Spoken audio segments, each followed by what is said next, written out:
The origins of the Kuru dynasty trace back to the revered sage Atri and his wife Ansuya, who are celebrated in ancient Indian texts for their immense spiritual powers. They had three divine sons, Chandra, the moon god, Durvasa, and Dattatreya Muni. Through Chandra, the seeds of the Kuru dynasty were born. From Chandra, the moon god, the line continues through his son Buddha, born to him by Tara, a wife of Brihaspati. Buddha played a pivotal role in the ancestry of both the Kuru and Yadu dynasties, representing wisdom and intellect. Chandra's son, Buddha, had a son named Pururava, who became a legendary king and the founding figure of many royal dynasties. His reign was marked by great prosperity. His son, Ayush, continued the royal line, passing down a legacy that would eventually lead to the birth of the Kuru and Pandav dynasties. From Ayush, the line passes to Nahuha, a king who was granted temporary leadership of the heavens by the gods. Although his reign was marked by great ambition, Nahuha's story serves as a cautionary tale about the dangers of pride and arrogance. Yayati, the son of Nahuha, plays a central role in the Kuru Vamsha. Known for his wisdom but also for his desire to retain youth, Yayati's decisions led to the branching of two great dynasties, Puru Vamsha and Yadu Vamsha. His two wives, Devyani and Samistha, gave birth to sons who would start the Kuru and Yadu dynasties. Yayati's youngest son, Puru, became the ancestor of the Kuru Vamsha. Unlike his elder brothers, Puru willingly sacrificed his youth for his father, earning the right. The Mahabharata is a tale of one great family, torn apart by war, ambition, and duty. Today, we'll explore the entire family tree of the Kuru dynasty, showing how each key figure is connected in the epic story. We begin with King Shantanu, ruler of Hastinapur, who belonged to the lunar dynasty. Shantanu married twice, leading to two key branches in the family tree. Shantanu's first wife was Ganga, the river goddess. Together, they had a son, Devavrata, later known as Bhishma. After Ganga left, Shantanu married Satyavati, a fisherwoman, who gave birth to Chitrangada and Vichitravirya. Shantanu's first son, Bhishma, took a vow of celibacy, renouncing the throne so that his father could marry Satyavati. Bhishma becomes a pivotal figure in the family, a protector of the dynasty, though he has no direct descendants. Satyavati's first son, Chitrangada, briefly ruled as king but died young without children. His brother, Vichitravirya, took over, but he too died childless. With no heirs, the survival of the dynasty fell on the shoulders of Satyavati's other son from a previous union, Vyasa. To continue the family line, Satyavati called upon her son from her first marriage, Vyasa, the great sage. Through the ancient practice of Nyoga, Vyasa fathered three sons with Vichitravirya's widows and a servant woman. Dhritarashtra, born blind, to Ambika. Pandu, born to Ambalika. Vidura, born to a maidservant and known for his wisdom. Blind from birth, Dhritarashtra married Gandhari, who blindfolded herself to share his experience. Together, they had 100 sons, known as the Kauravas, and one daughter, Duhsala. The eldest son, Duryodhan, would become the main antagonist in the Kurukshetra war.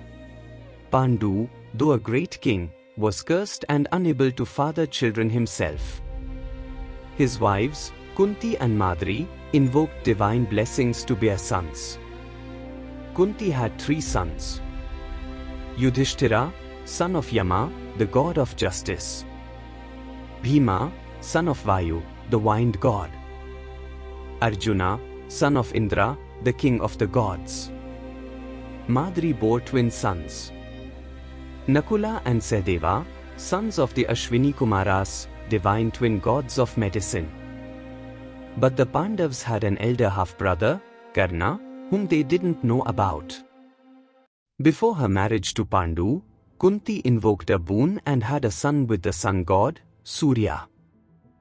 Karna, abandoned at birth, was raised by a charioteer's family and became a close ally of Duryodhan, never knowing his true lineage until later in the story. Though Vidura was the son of Vyasa, his mother was a maidservant, making him ineligible for the throne. However, Vidura's wisdom made him a key advisor to both Dhritarashtra and the Pandavas throughout the epic. Though he had no heirs, his influence over the family was immense. The Pandavas shared a common wife, Draupadi, born from a sacrificial fire. Draupadi had one son with each of the 5 Pandavas. Prativindhya, Yudhishthira's son. Sutsoma, Bhima's son. Sritakarma, Arjuna's son. Satanika, Nakula's son. Shrutasena, Sahadeva's son. Additionally, Arjuna married Subhadra, Krishna's sister, and they had a son, Abhimanyu. After the war, the Pandavas' legacy continued through Abhimanyu's son, Parikshit, the only surviving heir to the Kuru dynasty.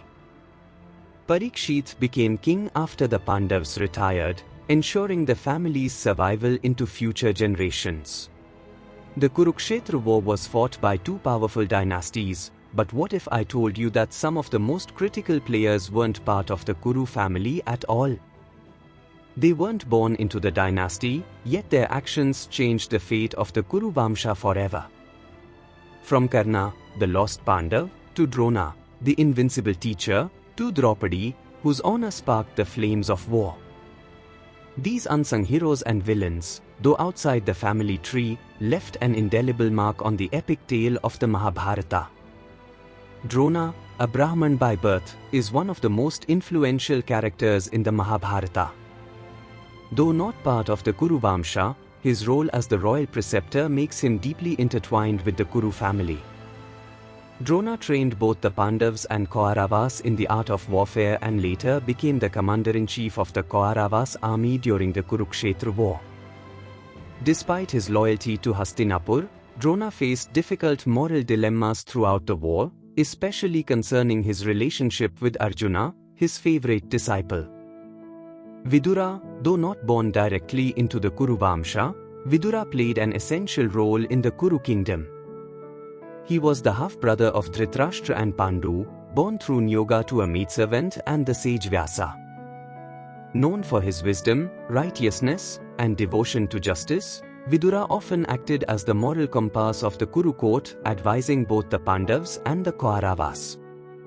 His impartial guidance and dedication to dharma made him a trusted figure throughout the epic. Shikhandi was the sibling of Draupadi and was born as Amba in a previous life. Amba was wronged by Bhishma and was reborn as Shikhandi to take revenge. During the Kurukshetra war, Shikhandi played a pivotal role in Bhishma's downfall, as Bhishma refused to raise arms against someone who was once a woman. Though not a Kuru by birth, Shikhandi's connection to Draupadi and involvement in Bhishma's demise makes them a significant figure in the war.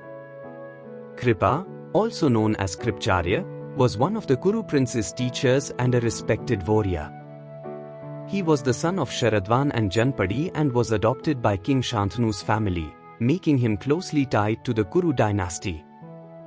Kripa fought in the Kurukshetra war on the side of the Kauravas and was one of the few survivors of the great battle. His impartiality and loyalty to Hastinapur made him a key figure in the Kuru kingdom, though not part of the direct lineage. Ashwathama, the son of Drona, was a fierce warrior who fought on the side of the Kauravas during the Kurukshetra war. Though not a Kuru himself, his loyalty to Duryodhan and deep desire to avenge his father's death led him to commit horrific acts during the war. After the war, Ashwathama unleashed a Brahmastra weapon on the Pandavas, but it backfired, leading to his being cursed with immortality and eternal suffering. Kunti, the wife of Pandu, was one of the most respected and revered women in the Mahabharata. Though not a Kuru by birth, Kunti's marriage to Pandu and her position as the mother of the Pandavas make her an integral figure in the Kuru dynasty. She bore Yudhishthira, Bhima, and Arjuna through divine intervention and guided her sons through their many challenges. Her wisdom, strength, and sacrifices ensured the survival and success of the Pandavas. Madri, the second wife of Pandu, was the mother of the twin Pandavas, Nakula and Sahadeva, born through the grace of the Ashwini Kumaras. After Pandu's death, Madri committed sati, entrusting the care of her sons to Kunti. Though she did not play an extensive role in the later parts of the Mahabharata, Madri's legacy lived on through her sons, who fought alongside their brothers in the Kurukshetra war. Bhagdatta, the king of Pragajyotisha, was a loyal ally of the Kauravas. Known for his powerful war elephant Supratika, Bhagdatta played a significant role in the Kurukshetra war, inflicting heavy damage on the Pandav forces. Though not a Kuru by birth, Bhagdatta's alliance with Duryodhan and his strong leadership made him a critical figure in the Kauravas army. Rukmi, the brother of Rukmini, Krishna's wife, was the king of Vidarbha. He initially opposed his sister's marriage to Krishna and later allied with the Kauravas during the Kurukshetra war. Although he did not play a decisive role in the conflict, Rukmi's animosity towards Krishna and his strained relations with the Pandavas made him an interesting side character in the larger story of the war. And so, while the Kuru Vamsha may have been at the heart of the Mahabharata, it was these remarkable characters from outside the family who shaped the course of history. From Karna's tragic loyalty to Drona's unstoppable wisdom, to Draupadi's undying courage, each one played a role far greater than their lineage. Their decisions, struggles, and sacrifices will echo through time, reminding us that destiny is shaped by more than just blood. But the story doesn't end here. In our next video, we dive into the legendary Yadu Vamsha, the dynasty of Lord Krishna. Discover how this divine family shaped the destiny of not just the Pandavas, but the entire world. Subscribe and join us on this journey through time as we explore the origins of Krishna's Yadu Vamsha and uncover the secrets of their incredible legacy. Don't forget to like, share, and subscribe so you don't miss the next chapter of this epic saga.